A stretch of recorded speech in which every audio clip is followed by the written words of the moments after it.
Happy Passover! Get ready to celebrate an hour-long Seder dinner with us.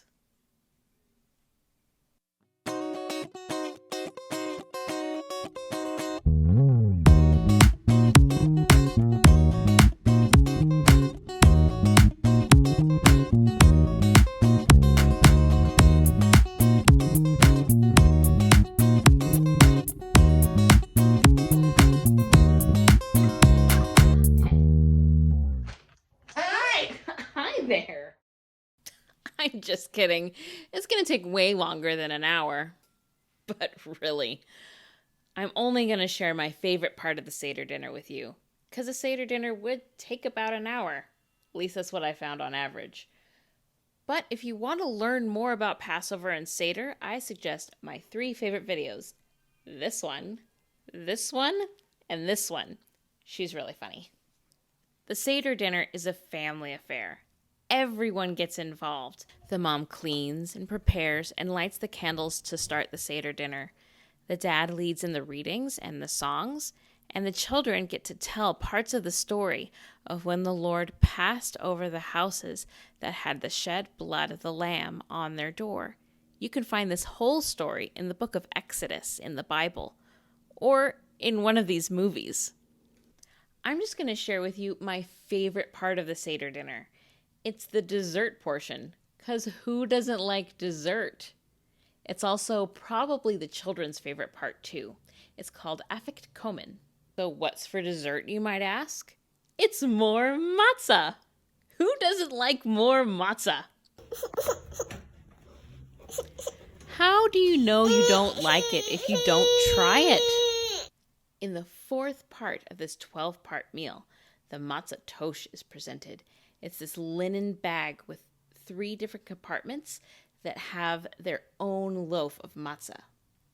I keep using all of these big words that are really foreign to you, I'm sure. So let me explain to you what matzah is. Matzah is a thin, it's about that yay big, it's a cracker-type loaf of bread, and it's only about that big. And it is unleavened. Now, unleavened means it didn't rise. It didn't have time to sit and build yeast and to become the loaf of bread that we're expecting it to be. And how they do this is that they stripe it and pierce it to make sure that no yeast builds into it. Why does it have to be unleavened? Why is that important?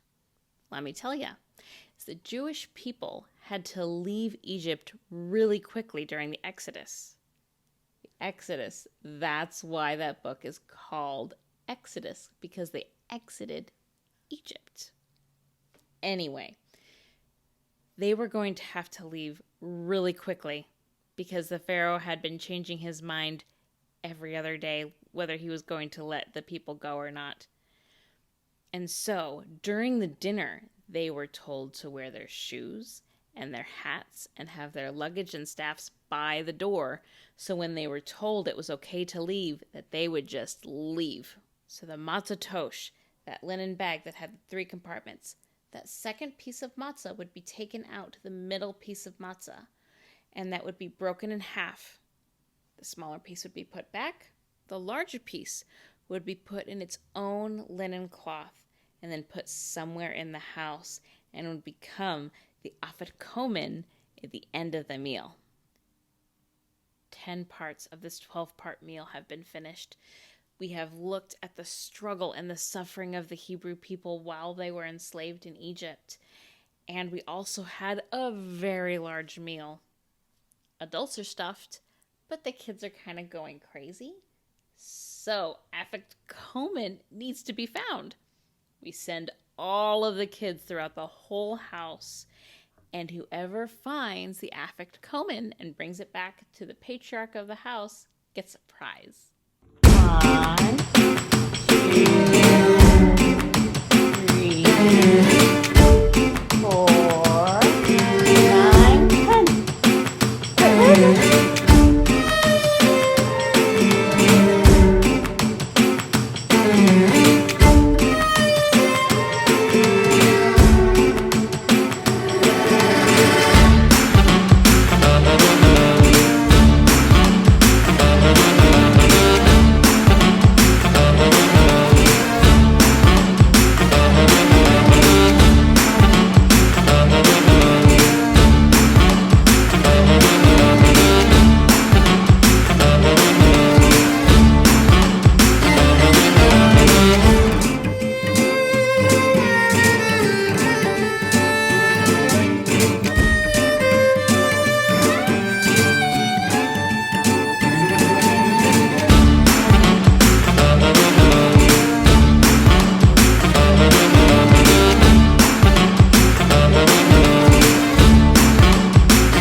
then takes the afikomen and breaks it and gives a piece to everyone at the table.